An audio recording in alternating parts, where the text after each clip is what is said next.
Il faut bien mesurer que cette jeune femme qui porte le hijab est en train de dire à ses partenaires vous êtes impudiques.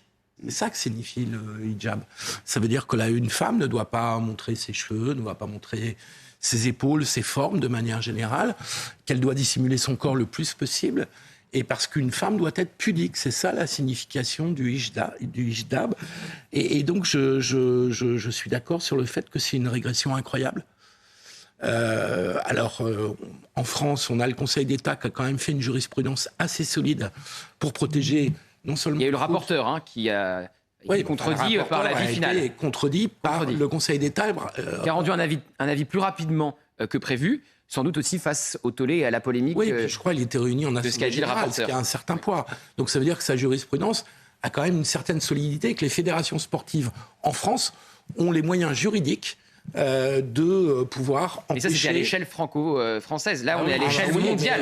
A priori, on ne peut pas encore réglementer ce que font les équipes. Exactement. Donc vous avez bien entendu ce qu'il a dit. Carrément, il a dit que c'est une régression pour la femme. Et que, soi-disant, le fait de mettre le hijab, c'est pour dire aux autres femmes qu'elles sont impudiques. Pas du tout. C'est pas pour ça. Si premièrement une femme elle met le voile, si une musulmane choisit de mettre le voile, c'est que tout simplement elle a comme conviction que son Seigneur lui a ordonné de faire cela et que si Dieu lui ordonne de faire cela, c'est pour son bien.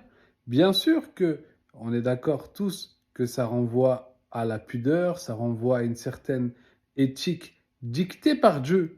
Mais ça ne veut pas, elle n'est pas en train de dire si je mets ce voile-là, c'est pour dire aux autres d'être pas pudiques. Pas du tout, rien à voir. Elle répond tout simplement à une obligation individuelle pour la femme. Ça, c'est la première des choses. Deuxièmement, je ne sais pas si vous vous rendez compte, ces propos, ils sont tenus souvent dans quel pays? Dans le pays qui parle tout le temps de la liberté. Mais vous vous rendez compte que pour vous, la femme n'a pas le droit de décider de s'habiller comme elle veut.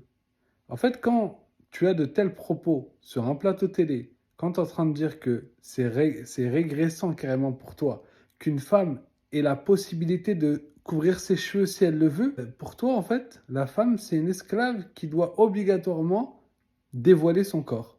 Si jamais une femme voudrait cacher ses cheveux, eh ben, c'est régressant. Enfin bref, vous avez vu que premièrement, la personne a menti ouvertement. Le fait de mettre le voile, ce n'est pas fait pour dire aux gens, aux femmes qui ne mettent pas le voile, vous êtes impudiques. Pas du tout, cette femme ne l'a pas pensé un instant à mon avis. Elle s'est juste dit que pour moi, je suis musulmane. Dans ma religion, mon Seigneur m'ordonne de couvrir mes cheveux, je le couvre, point barre, je ne regarde pas les autres. La religion musulmane ne nous appelle pas à juger les gens autour de nous, elle nous appelle à se concentrer sur nous-mêmes dans notre relation avec Dieu.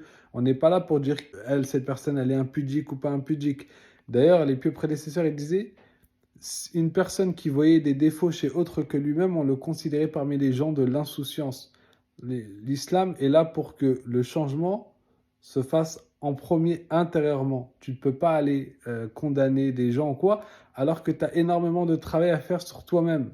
Donc à aucun moment, cette femme-là, quand elle joue au foot, elle se dit « Ouais, mes collègues, elles sont impudiques. » Et j'espère qu'elles vont comprendre avec le voile que j'ai sur ma tête que je les considère comme des impudiques. Et c'est ça mon message. Je le mets pour leur dire bonne d'impudique. Pas du tout. Et deuxièmement, arrêtez de croire que la femme, c'est votre objet pour assouvir vos pulsions ou quoi. Si une femme veut se couvrir, respectez son choix. La femme a le droit de se couvrir si elle le veut.